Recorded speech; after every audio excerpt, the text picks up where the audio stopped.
अब हम स्टार्ट करते हैं हमारा पी ब्लॉक चैप्टर। तो सबसे पहले इसमें हम बैक बॉन्डिंग के बारे में पढ़ेंगे। ठीक है।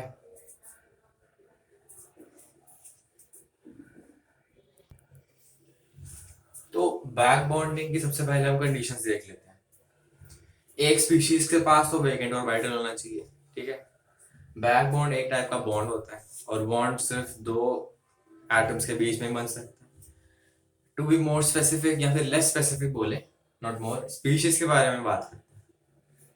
ठीक है। क्योंकि अगर हम बोले कि एटम्स के बीच में बनेगा तो ये जस्टिफाई नहीं होता। दो मॉलिक्यूल्स के बीच में बन सकता है, तो इतनी डेप्थ में जाने की जरूरत नहीं। स्पीशीज लिखा उसी से काम चल जाएगा। एक स्पीशीज के पास होना चाहिए वेकेंट और वाइटल, दूसरी स्पीशीज के पास होना चाहिए लोन पेयर, ताकि वो उस वेकेंट और वाइटल को फिल कर सके। ठीक है। अब बैक बॉन्डिंग होती क्या है, इसकी डिफाइनेशन है, it is a type of pi type coordinate bond. अब कोऑर्डिनेट बॉन्ड तो जस्टिफाई कर रहा है कि एक का वेकेंट और वाइटल है, ठीक है, दूसरे एटम के पास लोन पेयर है, दो इलेक्ट्रॉन है, तो वो इसको कंप्लीटली फिल कर देगा। ठीक है ना। कोऑर्डिनेट बॉन्ड मतलब यहाँ पे शेयरिंग नहीं हो रही। जैसे एक हमारे पास एटम है बी, एक है ए और बी। मान लो इसके पास लोन पेयर है, इसके पास वेकेंट और वाइटल है, दोनों को बॉन्ड बनाना है, तो ये इसको दोनों के दोनों अपने इलेक्ट्रॉन कोऑर्डिनेट बॉन्ड के थ्रू प्रोवाइड करवा देगा। जैसे हम लिगेंड की बात करते हैं, तो लिगेंड का काम भी यही होता है, कोऑर्डिनेट बॉन्ड प्रोवाइड करना सेंट्रल मेटल को। ये कोऑर्डिनेशन चैप्टर में हम बात कर चुके हैं इसके बारे में। अब पाई टाइप से इसका क्या मतलब है। पाई टाइप से ये हमें ये कहना चाह रहा है कि जो बॉन्ड बन रहा है ना, जो बैक बॉन्ड बन रहा है, वो सेकंड पोजीशन पर बन रहा है। सेकंड पोजीशन पर इन द सेंस दो एटम्स के बीच में पहले से ही कोई बॉन्ड प्रेजेंट होना चाहिए, ये इसकी कंडीशन है। ठीक है। क्योंकि अगर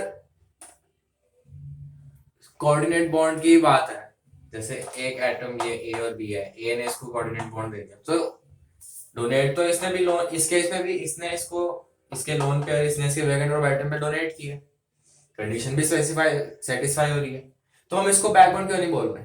क्योंकि ये जो बॉन्ड बन रहा है कोऑर्डिनेट बॉन्ड, ये दो एटम्स के बीच में फर्स्ट पोजीशन पर बन रहा है। अब मैं क्या कह रहा हूँ कि बैक बॉन्डिंग के लिए इन दोनों के बीच में पहले से ही एक बॉन्ड प्रेजेंट होना चाहिए। ठीक है। और फिर उसके बाद अगर इसके पास लोन पेयर बचा और इसके पास वेकेंट और वाइटल बचा, तब जाकर ये इसको अपने वेकेंट अपने लोन पे डोनेट करेगा, और उसकी वजह से इसके बीच में एक डबल बॉन्ड आ जाएगा। ठीक है। इस चीज को मैं एक्सप्लेन करने की कोशिश कर रहा हूँ। तो इसी कंडीशंस को अच्छे से ध्यान रखना है। अब ये कितने टाइप का होता है, देखो पाई टाइप बोल रखा है ना, फॉर्म ऑफ सेकंड नंबर। अब पाई नाम क्यों लिया, क्योंकि जैसे हमारे पास दो कंपाउंड्स, दो एटम्स है और बी, इनके बीच में तीन बॉन्ड है। तो अगर मैं पूछूं इसके अंदर सिग्मा बॉन्ड कितने हैं, तो हमारा आंसर क्या जाएगा, इसके अंदर जो सिग्मा बॉन्ड का नंबर है वो है 1। सिग्मा बॉन्ड एक है। अब पाई बॉन्ड कितने, तो पाई बॉन्ड दो है। क्योंकि अब हमने नंबर नहीं देना है इसमें, हमें दिख रहा है कि तीन बॉन्ड बने हुए हैं, तो सबसे पहले सिग्मा बॉन्ड बनता है, उसके बाद जितने भी बॉन्ड्स बनते हैं वो सबके सब पाई होते हैं। तो अंडरस्टूड है ना। अब पाई बॉन्ड इसलिए बोला, सिग्मा टाइप कोऑर्डिनेट बॉन्ड क्यों नहीं बोला, क्योंकि जितने भी कोऑर्डिनेट बॉन्ड होते हैं वो तो होते ही सिग्मा टाइप है, फर्स्ट नंबर पे बनते हैं। बट पाई टाइप बोलने पर कंडीशन लगा दी कि वो सेकंड नंबर पे बनना चाहिए। ठीक है। ऑलरेडी बॉन्ड प्रेजेंट होना चाहिए, उसके बाद जो कोऑर्डिनेट बॉन्ड बनेगा वो पाई टाइप का होगा। ठीक है ना। क्योंकि जैसे अगर एक बॉन्ड बना हुआ है, तो ये कौन सा बॉन्ड है, सिग्मा बॉन्ड है। ठीक है। ये पाई बॉन्ड तो नहीं है। अब ये कौन सा बॉन्ड हो गया, पाई बॉन्ड हो गया। ये कौन सा बॉन्ड है, ये भी पाई बॉन्ड हो गया। सिग्मा बॉन्ड का जितने भी बॉन्ड होते हैं सबके सब पाई बॉन्ड होते हैं, इतना तो पता ही है ना। अब मैं पूछूं इसमें सिग्मा बॉन्ड कितने हैं, तो एक है, पाई बॉन्ड कितने हैं, दो है। तो इसीलिए हमने पाई टाइप बोला, क्योंकि सिग्मा बॉन्ड बनने के बाद बन रहा है। अब इसके टाइप देख लेते हैं कितने टाइप का होता है। अगर सेकंड पीरियड की स्पीशीज, दोनों जो स्पीशीज है पार्टिसिपेटिंग स्पीशीज, दोनों सेकंड पीरियड की है, तो वो पी पाई टाइप का बॉन्ड बनाएंगे। टू पी पाई, क्योंकि सेकंड पीरियड तो टू लगा दिया आगे। अगर एक स्पीशीज सेकंड की है, दूसरी थर्ड पीरियड है, तो p pi d pi, two p pi, three d pi. अब अगर थर्ड पीरियड के दोनों स्पीशीज, तो इस केस में बैक बॉन्ड नहीं बनेगा। क्यों नहीं बनेगा, ये समझना काफी जरूरी है। ठीक है। क्योंकि देखो जो बैक बॉन्ड है पाई टाइप का बॉन्ड है। पाई टाइप के केस में कोलेटरल ओवरलैपिंग होती है, जैसे हमारे पास एक है ए कॉम्प्लेक्स और बी कॉम्प्लेक्स। अब इसके अंदर सिग्मा बॉन्ड बनाना है अगर, तो मान लो इसके पास एस ऑर्बिटल है, इसके पास भी एस ऑर्बिटल है, तो इस केस के अंदर एक्सिस की तो बात आएगी नहीं। अब मान लो दोनों के पास पी ऑर्बिटल है, ठीक है, तो ये इस टाइप से आएगा और ये इस टाइप से आएगा, तो एक्सिस के अलोंग जो ओवरलैपिंग हो रही है उसकी वजह से सिग्मा बॉन्ड बन रहा है। बट जब इनके बीच में पाई बॉन्ड बनेगा, ठीक है, मान लो ए बॉन्ड भी ऑलरेडी सिग्मा बॉन्ड से, तो पाई बॉन्ड बनेगा, तो पाई बॉन्ड इस टाइप का है, एक और पाई बॉन्ड बनाना है तो ये वाला बन जाएगा, ठीक है ना। अब जैसे जैसे नीचे जा रहे हैं, ठीक है, थर्ड पीरियड में पहुंच चुके हैं हम, ठीक है ना, नीचे जाने पर साइज बढ़ता जा रहा है, साइज बढ़ता जा रहा है, तो इनके बीच का जो डिस्टेंस है वो भी बढ़ता जाएगा, ठीक है, ए और भी बड़े होते जाएंगे। मान लो अभी इतना था, साइज बढ़ने की वजह से इतना हो गया, ठीक है, तो बॉन्ड लेंथ बढ़ गई। थर्ड पीरियड तक अगर दोनों एलिमेंट थर्ड पीरियड के हैं तो बॉन्ड लेंथ बहुत ज्यादा बढ़ जाएगी, जिसकी वजह से जो लेटरल या साइडवेज ओवरलैपिंग है वो इफेक्टिव नहीं हो पाएगी और हमारा बैक बॉन्ड नहीं बन पाएगा। इसीलिए हम बोलते हैं कि जो थर्ड पीरियड और थर्ड पीरियड के अगर दोनों एलिमेंट्स हैं तो वो बैक बॉन्ड नहीं बना पाएंगे। सेकंड पीरियड चलेगा, सेकंड पीरियड थर्ड पीरियड चलेगा, थर्ड पीरियड नहीं चलता, ठीक है। तो ये हो गया 2p पाई टाइप, और ये हो गया 2p पाई 3d पाई टाइप, ठीक है। इस टाइप के हमारे पास बैकबोन्ड्स आ गए। अब सेकंड पीरियड में सिर्फ और सिर्फ बोरोन है जिसके पास वेकेंट ऑर्बिटल होता है, ठीक है। अब मान लो हमसे क्वेश्चन पूछ लिया कि बैकबॉन्ड किसके अंदर प्रेजेंट है, तो वो डायरेक्टली बैकबॉन्ड नहीं नाम देता, वो पूछता है बॉन्ड लेंथ किसकी कम है, तो बैक बॉन्डिंग की वजह से एक एक्स्ट्रा बॉन्ड बन जाता है जिसकी वजह से बॉन्ड लेंथ कम हो जाती है, ठीक है। तो मान लो वो पूछ लेता है कि किसमें बॉन्ड लेंथ कम हो रही है, तो वन शॉट पूछा कि इसमें बैक बॉन्डिंग है, तो उसके लिए हमें ध्यान रखना पड़ेगा कि अगर देखो एक एलिमेंट सेकेंड पीरियड का है, ठीक है, और दूसरा एलिमेंट अगर थर्ड पीरियड का है, तो बैक बॉन्डिंग चल जाएगी, क्योंकि सबसे पहले 2p/2p से स्टार्ट करते हैं। अब अगर दोनों एलिमेंट सेकंड पीरियड के हैं तो सेकंड पीरियड में सिर्फ और सिर्फ बोरोन के पास वेकेंट ऑर्बिटल है, तो अगर दोनों एलिमेंट सेकंड पीरियड के हैं तो उसमें से एक बोरोन होना जरूरी है और दूसरा कोई भी हो सकता है, इलेक्ट्रोनेगेटिव एलिमेंट होना चाहिए, फ्लोरीन हो सकता है दूसरा जिसके पास लोन पेयर हो, ऑक्सीजन हो सकता है, नाइट्रोजन हो सकता है, इन सबके पास लोन पेयर होते हैं, ठीक है। तो लोन पेयर की तो दिक्कत नहीं है, कार्बन नहीं होना चाहिए, कार्बन के पास लोन पेयर नहीं होता, नाइट्रोजन हो सकता है, ऑक्सीजन हो सकता है, फ्लोरीन हो सकता है, इन सबके पास लोन पेयर होता है। बट जो एक्सेप्टर है ना, जो वेकेंट ऑर्बिटल होना चाहिए, वो सिर्फ और सिर्फ बोरोन के पास होता है सेकंड पीरियड में, ठीक है। तो अगर दोनों स्पीशीज सेकंड पीरियड की हैं तो उनमें से एक बोरोन होना कंपलसरी है, ठीक है।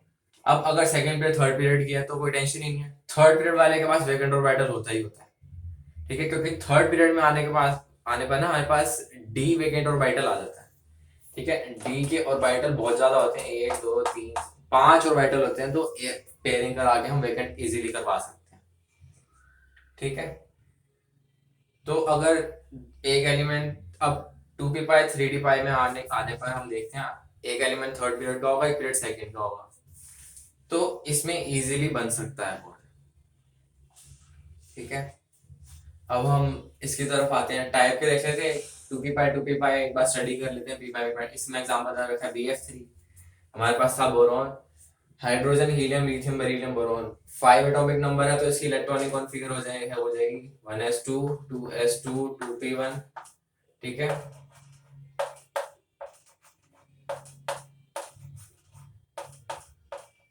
अब 3 F है तो एक एक्साइटेशन करवाना पड़ेगा, एक इलेक्ट्रॉन उठा के यहाँ डाल दिया, 3 F जुड़ जाएंगे और एक वेकेंट ऑर्बिटल आ गया। इसीलिए मैं बोल रहा था कि जो सेकंड पीरियड के अंदर सिर्फ और सिर्फ बोरोन है जिसके पास वेकेंट ऑर्बिटल होता है, ठीक है।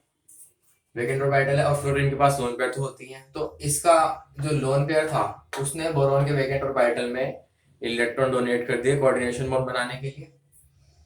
अब इनके बीच में एक सिग्मा बॉन्ड ऑलरेडी प्रेजेंट था और प्रेजेंट होने के बावजूद भी इसके पास एक वेकेंट ऑर्बिटल था और उसके पास लोन पेयर थे, तभी बैक बॉन्ड बन पाया, ठीक है। अब ये वाला फ्लोरीन भी डोनेट कर सकता है साइमल्टेनियसली, ये वाला भी डोनेट कर सकता है, ये वाला भी डोनेट कर सकता है। ठीक है, तो जो एक्सेप्टर है वो है एक और डोनर है तीन। ठीक है, तीनों को देना है तो 1:3 के रेशियो में देंगे सारे। तो एक बॉन्ड तो ऑलरेडी प्रेजेंट था। जब इसका रेजोनेटिव स्ट्रक्चर बनाएंगे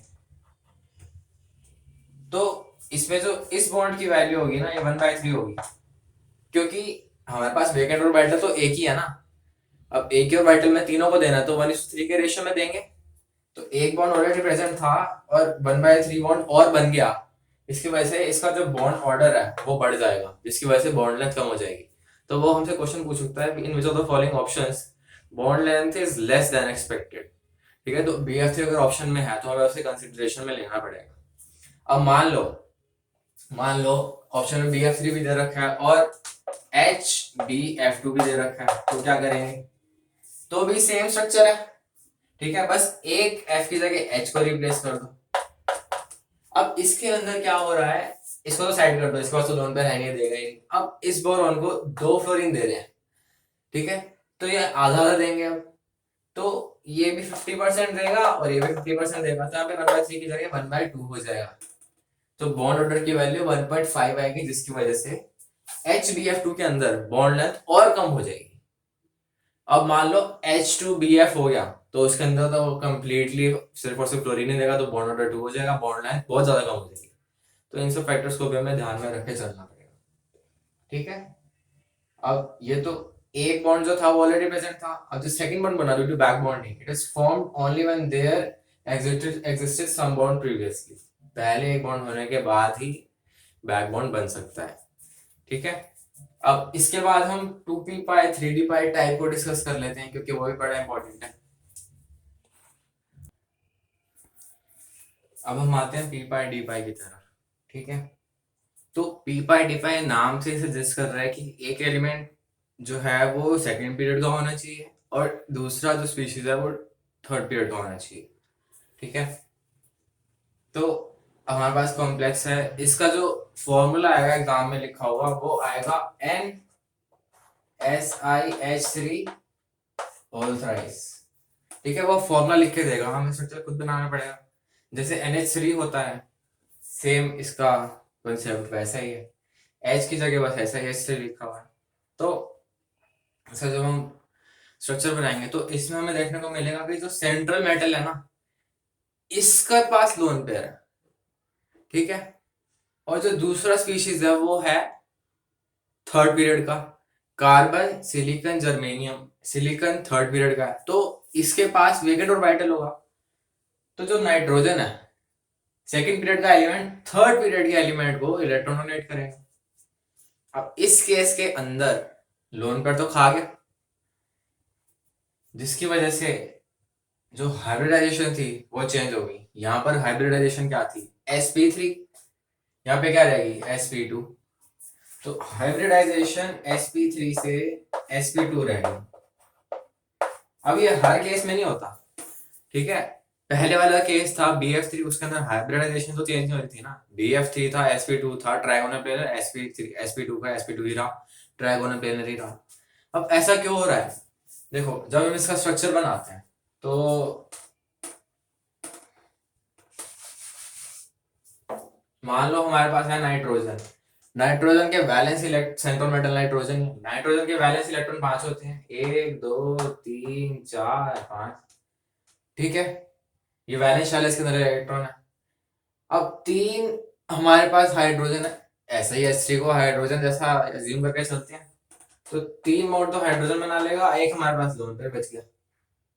ठीक है, अब इसी के बेसिस पर हम हाइब्रिडाइजेशन देते हैं sp3, p तो 3 हो गए, एक ऐसे रह गया। अब क्योंकि सेंट्रल मेटल का लोन पेयर गया बैक बॉन्डिंग में, इसीलिए सिर्फ और सिर्फ sp2 रह गया। बट जो प्रीवियस केस था BF3, उसके अंदर जो लोन पेयर जा रहा था वो सराउंडिंग एटम का जा रहा था, सेंट्रल मेटल का नहीं जा रहा था। बोरॉन इलेक्ट्रॉन ले रहा था, ना कि दे रहा था। ठीक है, तो बोरॉन के वैलेंस इलेक्ट्रॉन कितने होते हैं? 3, 1 2 3। ठीक है ना, अब बोरॉन ने इलेक्ट्रॉन दिए नहीं थे तो उसकी हाइब्रिडाइजेशन भी चेंज होगी। जो हाइब्रिडाइजेशन है वो सेंट्रल मेटल के इलेक्ट्रॉन्स डिसाइड करते हैं। ठीक है ना। जैसे इस कॉम्प्लेक्स के अंदर नाइट्रोजन सेंट्रल मेटल है, BF3 के अंदर बोरॉन सेंट्रल मेटल था। जब सेंट्रल मेटल इलेक्ट्रॉन डोनेट करेगा तो हाइब्रिडाइजेशन ऑटोमेटिकली चेंज हो जाएगी। ऐसे सवाल भी आते हैं कि in which of the following hybridisation is different from theoretical hybridisation. तो एक एग्जांपल तो ये हो गया, इसके अंदर हम स्ट्रक्चर बनाते हैं, रेजोनेटिंग स्ट्रक्चर ऐसा बन जाता है। इसके अंदर भी बॉन्ड ऑर्डर 1+1/3 होगा। अब मान लो हमारे पास एक कॉम्प्लेक्स दे दिया कार्बन और F2, इसमें बताओ स्ट्रक्चर चेंज हो, हाइब्रिडाइजेशन चेंज होगी या नहीं होगी। तो अब हम इसकी इनिशियल हाइब्रिडाइजेशन देख लेते हैं क्या है। इनिशियली कार्बन है, कार्बन सेंट्रल मेटल है, कार्बन के पास 7 इलेक्ट्रॉन होते हैं, 2 तो F के साथ बॉन्ड बना लेंगे, एक हमारे पास वेकेंट ऑर्बिटल लगे, तो इसकी हाइब्रिडाइजेशन जो है वो है sp2। ठीक है, एक S और 2 P। अब जो कार्बन है, कार्बन के पास एक वेकेंट ऑर्बिटल है, ठीक है, और फ्लोरीन के पास लोन पेयर है। कार्बन की जब हम हाइब्रिडाइजेशन लिखते हैं तो hydrogen, helium, lithium, beryllium, boron, carbon 6 atomic number है, तो हाइब्रिडाइजेशन आएगी 1s2 2s2 2p2।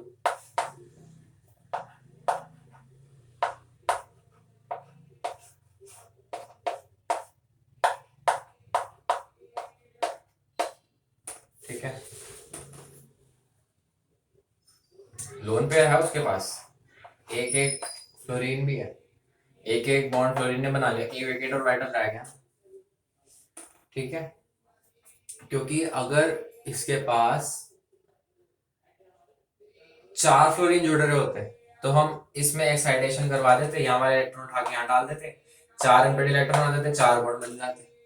बट फिलहाल इसके पास एक वेकेंट ऑर्बिटल है, हम वेकेंट ऑर्बिटल ऐसे ही डिसाइड कर पाते हैं, और कोई तरीका नहीं हमारे पास। ठीक है, और फ्लोरीन के पास लोन पेयर है, तो सेंट्रल ऑर्बिटल के वेकेंट ऑर्बिटल में जो फ्लोरीन है वो अपना लोन पेयर डोनेट कर देगा। ठीक है, तो एक एक बॉन्ड तो यहाँ बन रहा था, एक बॉन्ड यहाँ बन जाएगा। ठीक है, जिसकी वजह से अभी हमारे पास 2 बॉन्ड थे, तो स्ट्रक्चर कैसा बन रहा था sp2, तो कार्बन ही आ गया, एक लोन पेयर आ गया, और 2 हमारे पास फ्लोरीन आ गया। ठीक है, तो अब कार्बन इलेक्ट्रॉन पेयर एक्सेप्ट करेगा, तो या तो ये वाला फ्लोरीन पूरा देगा या तो ये वाला देगा। ठीक है, वेकेंट ऑर्बिटल तो एक ही है, अब दोनों है 2 फ्लोरीन है तो दोनों बराबर बराबर देंगे, तो पार्शियल बॉन्ड करेक्टर आ जाएगा। एक बॉन्ड तो ऑलरेडी था, दूसरा बॉन्ड आधा मिला। आधा क्यों मिला? क्योंकि हमारे पास वेकेंट ऑर्बिटल तो एक ही है ना, अब देने वाले 2 हैं तो वो आधा आधा देंगे, तो डेड बॉन्ड यहाँ बन गया, डेड बॉन्ड यहाँ बन गया। तो इस केस के अंदर बैक बॉन्डिंग की वजह से जो हाइब्रिडाइजेशन थी ना वो चेंज नहीं होती। ठीक है, बट इस केस के अंदर चेंज होगी। तो ऐसे सवाल भी पूछ सकता है, एक ऑप्शन ऐसा डाल देगा जिसके अंदर बैक बॉन्डिंग हो ही नहीं रही होगी। अब बैक बॉन्डिंग नहीं हो रही तो हाइब्रिडाइजेशन तो क्या ही चेंज होगी उसकी वजह से। इसके अंदर हाइब्रिडाइजेशन वैसे की वैसी है, sp2 थी, sp2 ही रहेगी।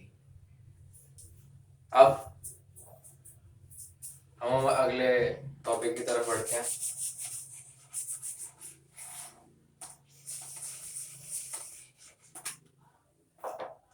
अब हमारा नेक्स्ट है नो बैक बॉन्डिंग। किस किस स्पीशीज, किस किस मौलिक कंपाउंड्स के अंदर हमारी बैक बॉन्डिंग नहीं होती। तो BF4- नहीं होती। क्यों नहीं होती? इसका स्ट्रक्चर बनाओ। बोरोन है, 3 वैलेंस और 3 वेकेंट और बैलेंस इलेक्ट्रॉन्स हैं, 1 माइनस है, इसकी वजह से एक इलेक्ट्रॉन एक्स्ट्रा आ गया, 4 F। ठीक है, तो इसका स्ट्रक्चर बनेगा वो ऐसा बनेगा, 3 तो फ्लोरीन थे, चौथा था उसने वेकेंट ऑर्बिटल ले लिया, अपना लोन पेयर दे दिया वेकेंट ऑर्बिटल में। अब जो कोऑर्डिनेट बॉन्ड बन रहा है ना, ये सिग्मा टाइप का है, पाई टाइप का है ही नहीं, क्योंकि ये फर्स्ट पोजीशन पर बन रहा है। ठीक है, तो अब ये पाई टाइप का नहीं है तो बैक बॉन्डिंग भी नहीं बनाएगा। तो इसके अंदर बैक बॉन्डिंग नहीं देखने को मिलेगी। ऐसी सेम केस ये है, BF3 NF3A अडॉप्ट होता है। इसका स्ट्रक्चर देखें तो इसका स्ट्रक्चर कुछ ऐसा होता है।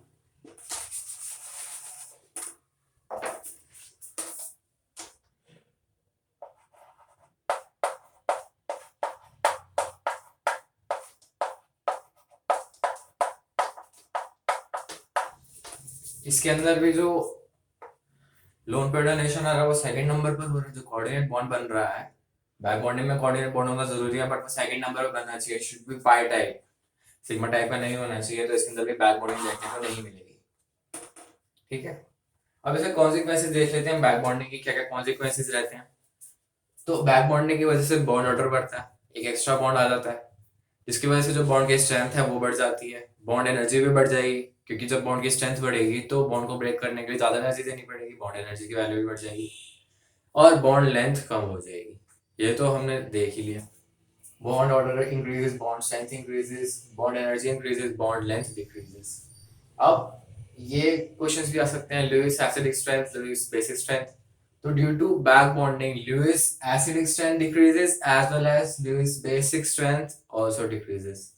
अब ये क्यों होता है? Due to internal compensation. देखो BF3 का एग्जांपल लेते हैं, ठीक है। अब लुईस एसिड क्या होता है? एसिड का काम क्या होता है? एसिड का काम होता है इलेक्ट्रॉन गेन करना, ठीक है। अब BF3 है, तो BF3 अगर हम लुईस एसिडिक स्ट्रेंथ की बात करें तो अब बोरॉन के पास वैकेंट ऑर्बिटल था, उसे इलेक्ट्रॉन चाहिए थे, तो फ्लोरीन ने उसको प्रोवाइड कर दिया ना।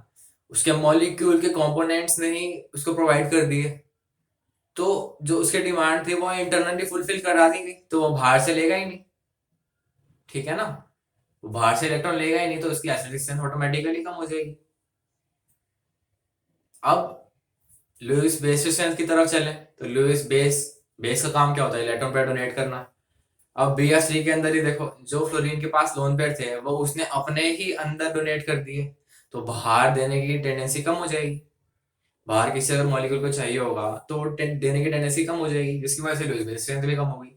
तो इंटरनल कंपनसेशन इसलिए क्योंकि लुईस एसिड जो है वो अपने ही मॉलिक्यूल से ले रहा है, जो डिमांड्स है वो इंटरनली फुलफिल की जा रही है, ठीक है। तो बाहर वाले मॉलिक्यूल से लेने या देने की टेंडेंसी कम होने की वजह से, इंटरनल कंपनसेशन की वजह से लुईस एसिड स्ट्रेंथ भी कम हो जाएगी, लुईस बेसिस स्ट्रेंथ भी कम हो जाएगी।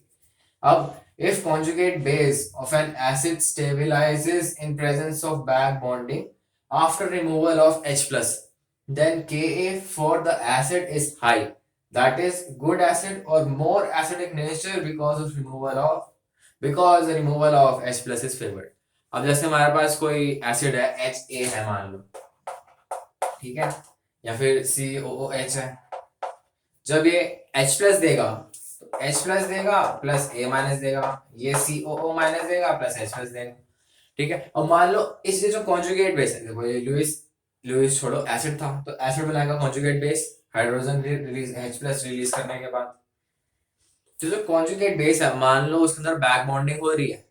बैक बॉन्डिंग होने की वजह से इस पर जो चार्ज है वो कम हो जाएगा, ठीक है। जिसकी वजह से अब देखो, जितना स्टेबल हमारा इंटरमीडिएट होता है, हमारा जो कॉम्प्लेक्स होता है वो उतना ही रिएक्टिव होता है, क्योंकि अगर ये स्टेबल होगा ना तो इसे कंपैरिजन में अनस्टेबल होगा, तो ये इस फॉर्म से इस फॉर्म में ट्रांजिशन करने की कोशिश करेगा, तो जो रिएक्शन है वो फास्टर होगी, ठीक है। और ये एसिडिक नेचर को शो कर रहा है, तो इसका एसिडिक स्ट्रेंथ ज्यादा होगा। अब अगर इसके अंदर बैक बॉन्डिंग है, ठीक है, ध्यान से सुनो, तो इसका जो नेगेटिव चार्ज है वो इसके अंदर ही डोनेट कर दिया जाएगा। जैसे BF3 के अंदर फ्लोरीन के जो लोन पेयर थे वो ही बोरॉन को डोनेट कर दिए जा रहे थे, वैसे इसका नेगेटिव चार्ज भी कम हो जाएगा बैक बॉन्डिंग की वजह से, ठीक है। बैक बॉन्डिंग किसको होगी? मान लो यहाँ पे कोई जो सेंट्रल मेटल है उसके पास वैकेंट ऑर्बिटल है, बैक बॉन्डिंग कंडीशन अगर सेटिस्फाई हो रही है, बैक बॉन्डिंग हो रही है, तो उसमें ये स्टेबलाइज हो जाएगा। क्यों होगा? क्योंकि जो इसके ऊपर चार्ज है ना वो कम हो जाएगा। जितना जितना कम चार्ज, जो इंटरमीडिएट है वो उतना ज्यादा स्टेबल, और जो रिएक्टेंट है वो उतने ज्यादा रिएक्टिव, ठीक है। ये स्टेबल होने की वजह से जो H प्लस का रिमूवल है वो फेवर किया जाएगा, और जो जितने अच्छे से H प्लस देता है वो उतना अच्छा एसिड होता है, और उसका Ka जो एसिडिक कांस्टेंट है वो भी उतना ज्यादा ही होगा, जितना ज्यादा Ka है उतना अच्छा एसिड। तो if conjugate base of an acid stabilizes in presence of back bonding, ये अगर स्टेबल है तो H प्लस का रिमूवल जो है वो फेवर किया जा रहा है, और जो जितना अच्छे से H प्लस रिमूव कर रहा है वो उतना अच्छा एसिड होता है। तो ऐसे कुछ कॉन्सिक्वेंसेस हमने देख लिए, ठीक है।